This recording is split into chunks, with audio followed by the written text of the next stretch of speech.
Good morning. तर आज मी डब्याला बनवली होती ही भेंडीची भाजी. खरं तर मला भरून भेंडीची भाजी बनवायची होती, पण घाई झाल्यामुळे मग अशीच बनवली. तेलामध्ये टाकलं जिरं, मोहरी, कढीपत्ता, मसाला आणि वरून ही चिरलेली भेंडी.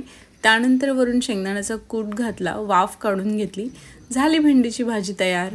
खरं तर आधी यांना भेंडीची भाजी बिलकुल आवडायची नाही, कारण ती मुळमुळीत लागते म्हणून. त्यानंतर मग मी अशी वेगवेगळ्या प्रकारे करायचा ट्राय केला, त्यानंतर त्यांनाही आवडायला लागली. तर तुम्ही आज तुमच्या अहोंच्या डब्यात काय भाजी दिली ते मला कमेंट करून सांगायला विसरू नका. आणि त्यानंतर यांना नाश्त्याला दिलेली मी ही रात्री बनवलेली बिर्याणी, जी की फार छान झाली होती, पण त्यामध्ये पनीरचे फक्त 2च पीसेस शिल्लक होते.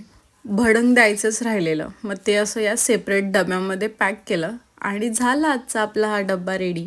आणि या टिफिनच्या बाबतीत माझी एक गमतीशीर आठवण आहे, ती मी नक्की नेक्स्ट व्हिडिओमध्ये शेअर करेल. तोपर्यंत बाय.